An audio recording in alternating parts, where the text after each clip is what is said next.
కులం పేరుతో దూషిస్తూ దాడి చేసిన వ్యక్తిపై చర్యలు తీసుకోవాలి. హనుమకొండ జిల్లా షాయంపేట మండలంలోని పత్తిపాక గ్రామంలో కులం పేరుతో దూషిస్తూ దాడి చేసిన వ్యక్తిపై చర్యలు తీసుకోవాలని బాధితుడు డిమాండ్ చేశారు. బాధితుడు తెలిపిన వివరాల ప్రకారం పత్తిపాక గ్రామానికి చెందిన ట్రాక్టర్ డ్రైవర్ దైనంపల్లి కుమారస్వామి అదే గ్రామానికి చెందిన అన్నెబోయిన రాజమౌళి అనే వ్యక్తి ట్రాక్టర్ నడుపుతున్నాడు. ఈ నేపథ్యంలో శనివారం గిరబోయిన రాజయ్య భూమిలో దున్నుతుండగా అదే గ్రామానికి చెందిన పల్లెబోయిన రవి వ్యక్తి వచ్చి డ్రైవర్ కుమారస్వామిని కులం పేరుతో దూషిస్తూ దాడి చేశాడు.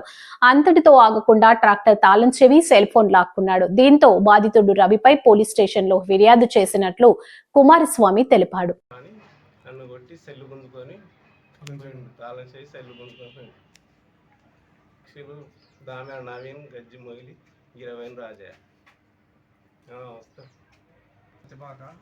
నాకు 25 గుంటల పొలం ఉన్నది. ఆ పొలం కాడికి నేను ట్రాక్టర్ పిలిచిన, దాని పేరు కుమారస్వామి. ట్రాక్టర్ కొట్టి వస్తా అంటే పల్లెన రవి అనే వ్యక్తి వచ్చి లంజ కొడుక నా పొలంలోకి ఎందుకు పోయినవరా మాదిగా లంజ కొడుక అని గల్లబట్టి ఎటు పడతాంటే కొట్టుకుంటూ బండి తాళం చేసి గుంజుకొని సెల్లు కూడా జేబుల్ని గుంజుకొని పోయింది. మేము ఫోన్ చేయకుండా నవీను, గజ్జి రమేష్, గజ్జి మొగిలి నేను పిటిషన్ ఇచ్చినాం.